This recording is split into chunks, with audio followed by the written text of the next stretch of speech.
Good morning to all of you. How are you all? I hope you all are fine. Yes, I hope you understand the concept of empirical formula and molecular formula, and the question which I given in your screenshot you have to do in your copy yourself. Fine, and we will discuss it in on our might be on a Zoom class. Fine. So today we start with our new topic, that is stoichiometry. Now what is a stoichiometry? It is also a very important part of a mole concept, because without mole concept we cannot solve the questions related to stoichiometry. And for stoichiometry, one thing is very important, that is chemical reactions. You have to know how to balance the chemical reactions properly. You have studied the hit and trial method in class 10th. So in most of the chemical reaction you use this type of balancing, or you can say you can do the balancing with the hit and trial method. There are many more methods of a balancing which we studied in our next you can say in a part 2nd, chapter number 8. Fine. So if we start with the stoichiometry, it means measurement of elements. और elements किस में major करने हैं? इन compounds. Fine. अब इसमें जो elements को compound के अंदर मेजर करने के लिए we must know the how to write the chemical equation and how to balance that chemical equation properly. Fine. So we can say that chemical equations should be properly balanced. ये इसका बहुत important part है. Important part means कि अगर chemical equation अच्छे से balance नहीं होगी, you can not solve the problems related to your stoichiometry. Fine.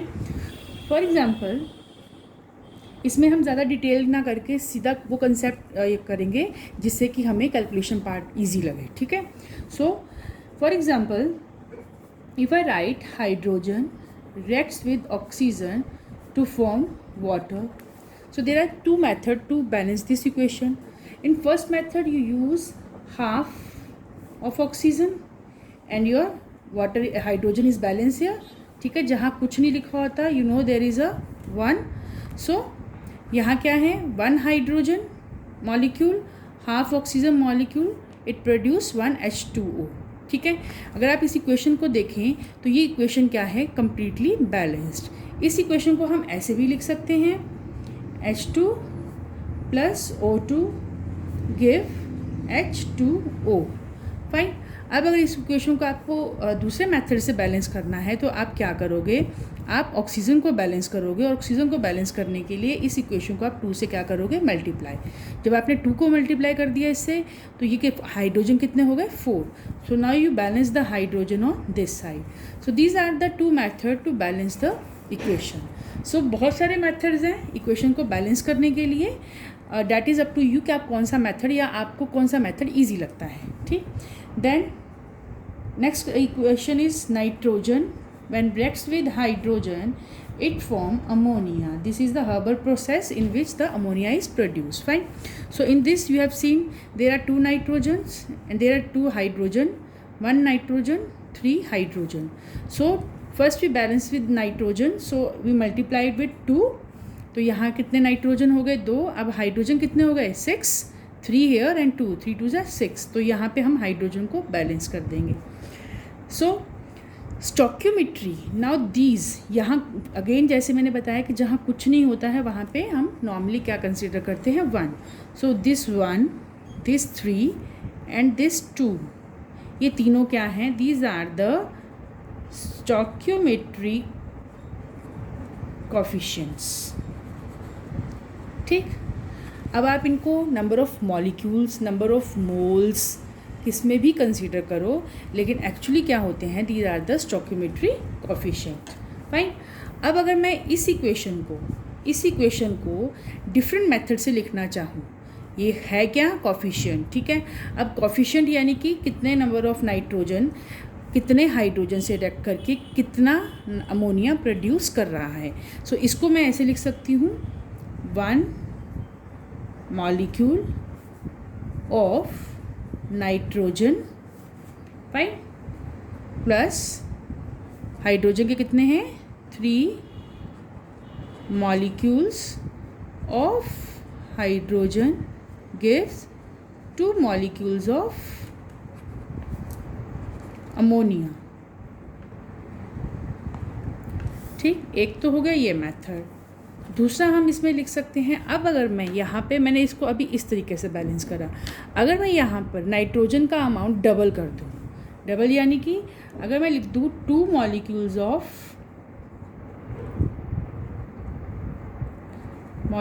Of nitrogen. अब नाइट्रोजन डबल हो गया, जब नाइट्रोजन यहाँ पे डबल हुआ तो ऑब्वियस है इसका अमाउंट भी क्या हो जाएगा, डबल। तो 3 2 ज़ा 6, कितने मॉलिक्यूल्स हो गए, 6 molecules of hydrogen to give, अब नाइट्रोजन भी डबल हो गई आपकी, हाइड्रोजन भी डबल हो गई। अब अगर ये डबल हो गए तो 1 अगर 2 अमोनिया प्रोड्यूस कर रहा है, 1 मॉलिक्यूल नाइट्रोजन का 2 मॉलिक्यूल ऑफ अमोनिया प्रोड्यूस कर रहा है, तो 2 मॉलिक्यूल कितने प्रोड्यूस करेगा, 2 2 ज़ा 4। So there are 4 molecules of ammonia. This is nothing, only to write how can we express the equations, क्योंकि स्टोक्योमेट्री के अंदर आप इक्वेशंस को with the help of moles, molecules, volume, grams या बाय मास आप कैसे भी प्रेजेंट करते हो। ठीक है, अब ये क्वेश्चन आपको एक्चुअल में क्या बता रही है, ये कंसेप्ट बता रही है कि इतने मॉलिक्यूल्स हैं और इतने मॉलिक्यूल्स इतने रिएक्टेंट के साथ रिएक्ट करके इतना प्रोडक्ट फॉर्म कर रहे हैं। अब अगर इसी क्वेश्चन को मैं लिख दूँ Na, यानी कि अगर यहाँ पे 1 मॉलिक्यूल है, अब अगर मैं इसे Na मॉलिक्यूल ऑफ नाइट्रोजन लिखूँ तो Na molecule of nitrogen reacts with 3 Na molecule of hydrogen to produce 2 Na molecule of ammonia. ठीक, अब ये Na एवोगैड्रो नंबर है और एवोगैड्रो किसके इक्वल है, 1 मोल के इक्वल। तो हम लिख सकते हैं 1 mole of N2 reacts with 3 moles of hydrogen to form 2 moles of ammonia. So मेरा मेन पर्पस यहाँ तक आने का या इस तरीके से लिखने का ये था कि स्टोक्योमेट्री के अंदर जब हम किसी भी केमिकल रिएक्शन को रिप्रेजेंट करते हैं तो उसको हम रिप्रेजेंट करते हैं with the help of moles. अब हम मॉलिक्यूल्स या Na नंबर के हेल्प से उसे कंसीडर नहीं करेंगे। हम जब भी किसी रिएक्शन की बात करेंगे तो वी सेड कि 1 molecule of nitrogen 3 molecule of hydrogen moles of hydrogen के साथ रिएक्ट कर रहा है to produce 2 moles of ammonia. ठीक है, अब क्योंकि ये किससे एक रिलेट कर रहा है, ये रिलेट कर रहा है हमारे मोल कंसेप्ट से। ठीक है, अब अगर मैं एग्जांपल लिखूं, for example hydrogen reacts with oxygen to form 2H2O। तो अब इस इक्वेशन को मैं कैसे लिखूंगी in term of moles, 2 moles of hydrogen reacts with 1 mole of O2 to form 2 mole of H2O। ठीक है, उसके बाद मोल कंसेप्ट में हमने पढ़े थे 3 फार्मूलाज, एक टर्म ऑफ क्वांटिटी या एटॉमिक मास के टर्म में पढ़ा था, एक हमने यू कैन से नॉर्मली Na के टर्म में पढ़ा था, क्वांटिटी के टर्म में पढ़ा था, और एक हमने वॉल्यूम के टर्म में पढ़ा था। तो जो अगर नंबर ऑफ मोल्स हैं तो उसे हम क्या कंसिडर करें, number of atoms divided by molecular mass, या फिर इन टर्म ऑफ क्वांटिटी यानी कि number of in term of mass, given mass divided by molar mass is equals to in term of given volume divided by 22.4 litres of volume. ये हमने 3 equations पढ़ी थी। तो अब हम इस इक्वेशन को, या हम कह सकते हैं कि हम इस रिएक्शन को हम इन तीनों टर्म्स में यानी कि in the term of stoichiometry किस तरीके से लिखते हैं, हम उसे रिप्रेजेंट करेंगे। जैसे अगेन मैं अगर यही एग्जांपल को करूँ, N2 plus 3H2 gives 2NH3। ठीक है, अब मैं इसको स्टॉकियोमेट्री की फॉर्म में मैं इसको तीनों टर्म्स में क्या करूँगी, प्रेजेंट करूँगी। First in terms of moles, जो हमने पहले भी लिखा है, और उसमें हमने क्या लिखा है कि 1 मोल ऑफ N2 रिएक्ट करता है 3 mole of H2 to form 2 moles of ammonia. ठीक, ये हमने लिखा है इन टर्म ऑफ मोल्स। उसके बाद हम लिखते हैं इन term of quantity.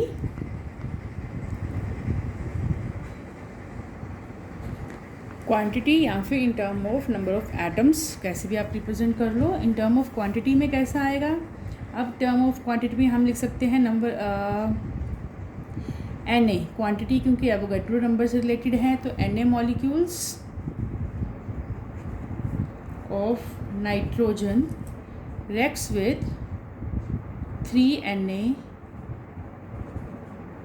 molecules of hydrogen to form 2 Na molecules of ammonia। ठीक है, then in term of mass, in term of mass में हम कैसे लिखेंगे, nitrogen is given, so in term of mass first you have to calculate the molecular mass of nitrogen. So molecular mass कितना होगा, 14 × 2 that is 28 grams of nitrogen. यहाँ पे हम इसे नहीं कंसिडर करेंगे, वी कांट से प्लस, क्योंकि ये मोल और क्वांटिटी के टर्म में है। मास की टर्म में हम इसको प्लस करेंगे क्योंकि ये कंजर्वेशन ऑफ मास को फॉलो करता है। 3, तो यहाँ पे कितने हो गए, 6 gram of hydrogen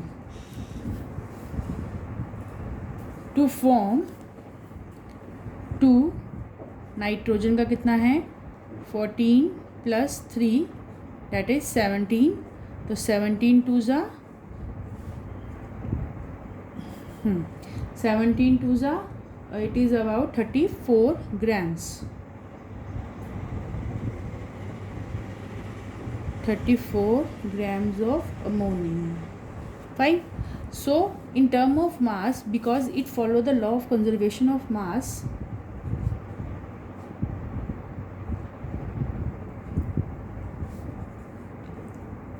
according to which the mass of reactant is always equal to the mass of product। तो अगर हम इसके masses को ऐड करें तो वो कितना होगा, 34 ग्राम, जो कि किसके इक्वल है, 34 ग्राम ऑफ प्रोडक्ट। ठीक है, तो ये रिएक्टेंट साइड है, ये आपकी प्रोडक्ट साइड है। देन हमारे पास है इन टर्म ऑफ वॉल्यूम। अब हमने पढ़ा था इन टर्म ऑल कंसेप्ट के अंदर दैट 22.4 लीटर्स एट NTP, तो अब हम इसको लिख सकते हैं 22.4 litres of nitrogen reacts with 3 × 22.4 liters of hydrogen to form 2 × 22.4 liters of ammonia। So these are the 3 ways in which we write the stoichiometric equations or stoichiometric reactions, right? और जो stoichiometry के अंदर आपको जो न्यूमेरिकल्स मिलेंगे वो भी कुछ इसी फॉर्म में होंगे। आपको जैसी इक्वेशन दे रखी है, सबसे पहले आपका क्या पार्ट है, यू मस्ट नो कि कैसे केमिकल इक्वेशंस का क्या रिएक्शन हो रहा है, क्या प्रोडक्ट बन रहे हैं, and then you have to follow that chemical, you have to balance that chemical equations. Fine, अब हम लिखेंगे कि how to write, next topic is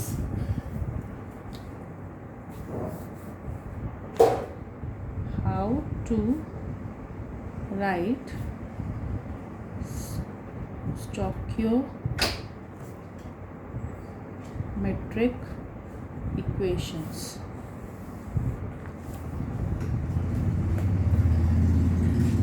Fine, for example, if I take a journal example, AA reacts with B gives C plus D। अब यहाँ पे ये A, ये B, ये C और ये small d, small a, small b, small c और small d, ये सब क्या हैं इनके कोफिशिएंट्स, ठीक है। और जो कोफिशिएंट्स या फिर हम कह सकते हैं इनको स्टोइकियोमेट्रिक कोफिशिएंट्स। तो इनको हम इन टर्म ऑफ मोल्स कैसे प्रेजेंट करते हैं? Moles of A, moles of capital A divided bye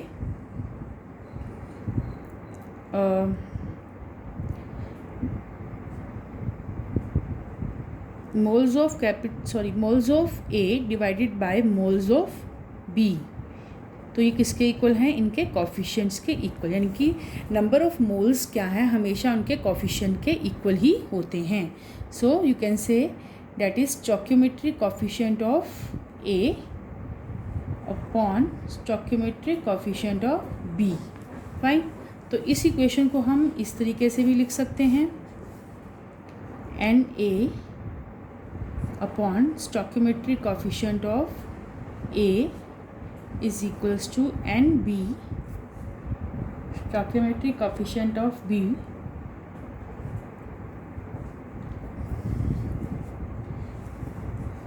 and for complete NC stoichiometric coefficient of C is equals to ND stoichiometric coefficient of D. So this is the general way how we represent the stoichiometric equations in term of mole concept. Clear है? कुछ नहीं है, ये just एक मैंने journal example दी है कि stoichiometric equations को हम कैसे रिप्रेजेंट करते हैं मोल्स में। यहाँ पे अगर मैंने इस इक्वेशन को जर्नली लिखा है, small a capital A plus small b capital B gives small c capital C plus small d capital D, ठीक है। Small a, small b, small c, small d, ये सब क्या है? कोफिशिएंट्स हैं of the reactants and products. Fine. अब इन term of moles हम इसे कैसे रिप्रेजेंट करेंगे? Moles of A reactant divided by moles of B reactant is equals to A divided by B। A B क्या है? Coefficients of reactants. Fine. So इनको हम इसको हम ऐसे भी लिख सकते हैं, A क्या है? They are the stoichiometric coefficients of A, B is the stoichiometric coefficient of B। So I write like this, ठीक है। अब अगर मैं इस इक्वेशन को पूरे मोल कंसेप्ट में रिप्रेजेंट करूँ तो we can represent it like this. So in this way we also find you can say this is the way in which we do the questions related to the mole concept, ठीक है। अगर मैं अभी इसको आप एक example लेके आपको प्रेजेंट करूँ तो ये इस तरीके से लिखा जाएगा। Again I will take the example of nitrogen plus 3 moles of hydrogen gives 2 moles of ammonia, ठीक है। अभी यहाँ पे कोफिशिएंट क्या है? 1। तो अगर मैं अभी जर्नल इक्वेशन लिखूँ, मोल्स ऑफ नाइट्रोजन, ठीक। जर्नल इक्वेशन हमारी क्या थी? जर्नल इक्वेशन हमारी थी कि जो मोल्स ऑफ A है divided by the stoichiometric coefficient of A reactant. तो यहाँ पे आपका अगर ये A है, इसे हम B मान लें और इसे C मान लें, यहाँ पे एक से ज़्यादा क्या है? रिएक्टेंट प्रेजेंट है। तो मोल्स ऑफ नाइट्रोजन प्लस तो बाद में first is moles of nitrogen divided by stoichiometric coefficient of, या ऑफ लिखने की बेटर है, स्टोइकियोमेट्रिक कोफिशिएंट ऑफ Na2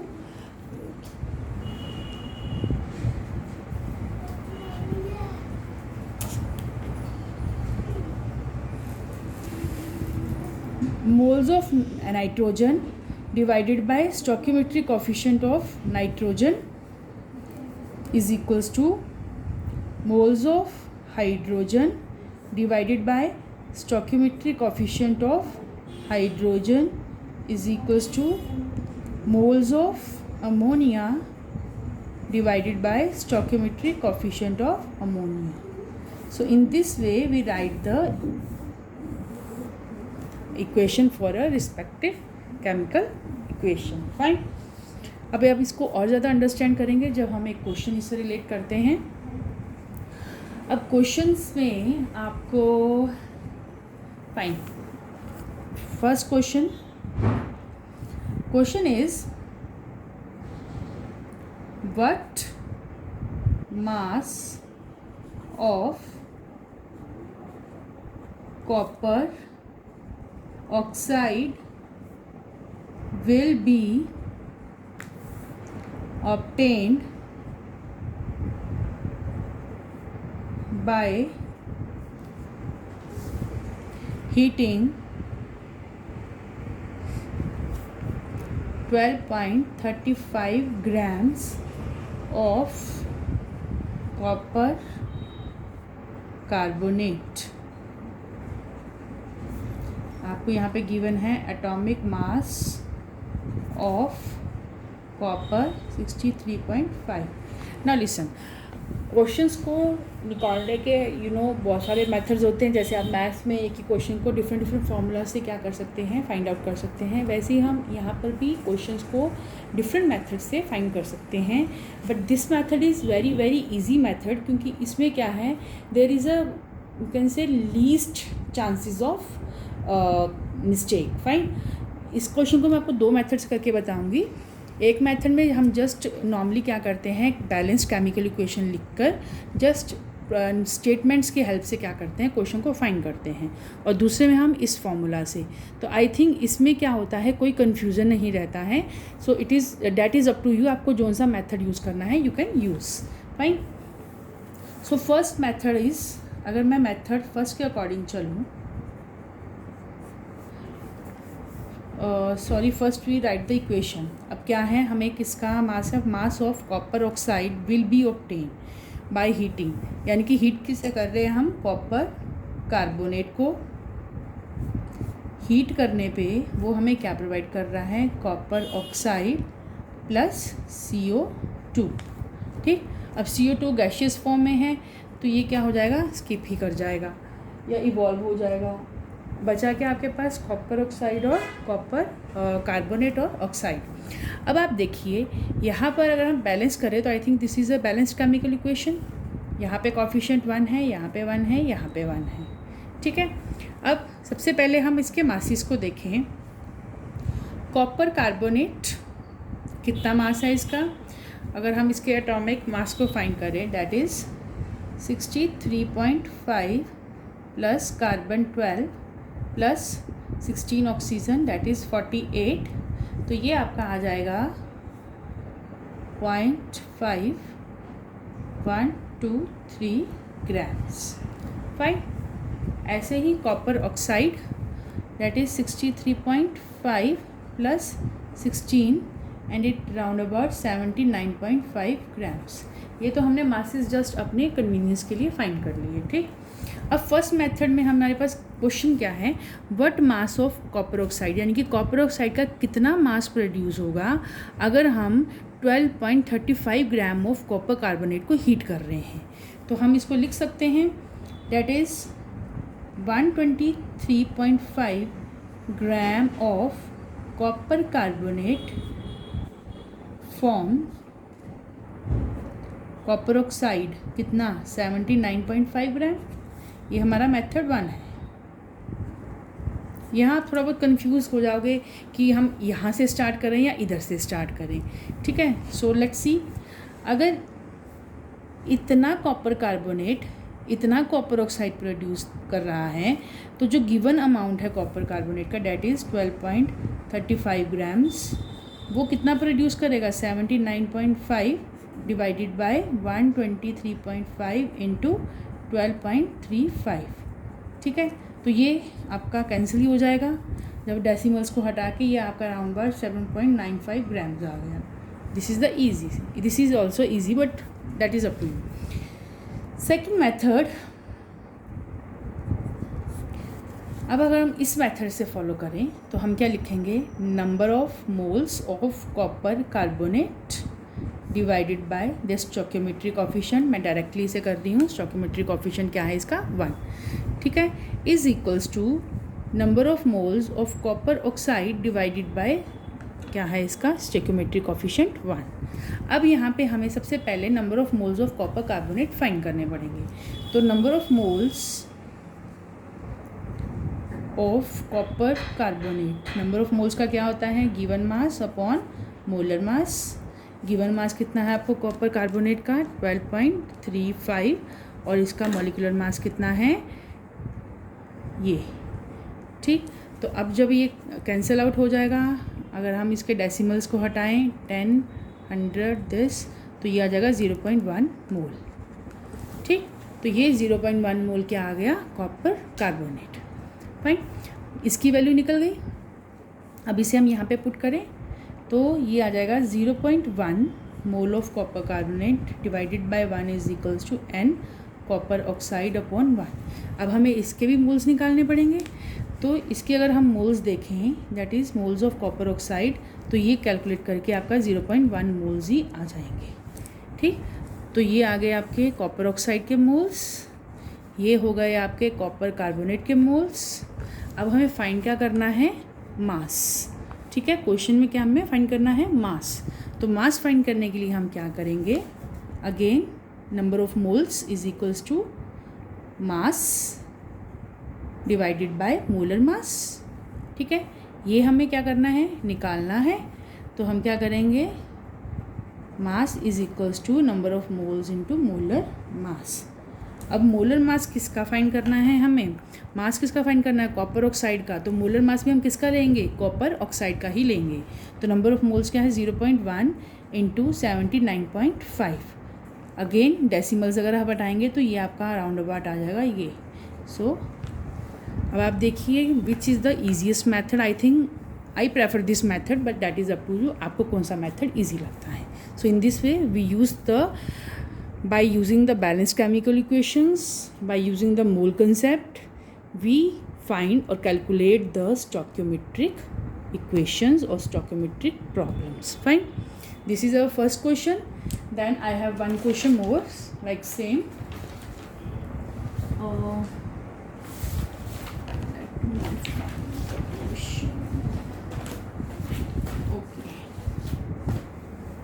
अब मैं तो सारे क्वेश्चन इसी मेथड से फाइंड करूँगी, सेकंड मेथड से। आपको जो मेथड इजी लगे आप वो यूज़ कर सकते हो। Next question is how many moles of methane are required to produce 22 grams of CO2 on combustion. Again stoichiometry question है, तो सबसे पहले हमें इसकी केमिकल इक्वेशन लिखनी पड़ेगी। तो हम क्वेश्चन क्या है, कितने मोल्स ऑफ मीथेन हमें चाहिए ताकि हम 22 ग्राम ऑफ CO2 को प्रोड्यूस कर सकें बर्न होने के बाद।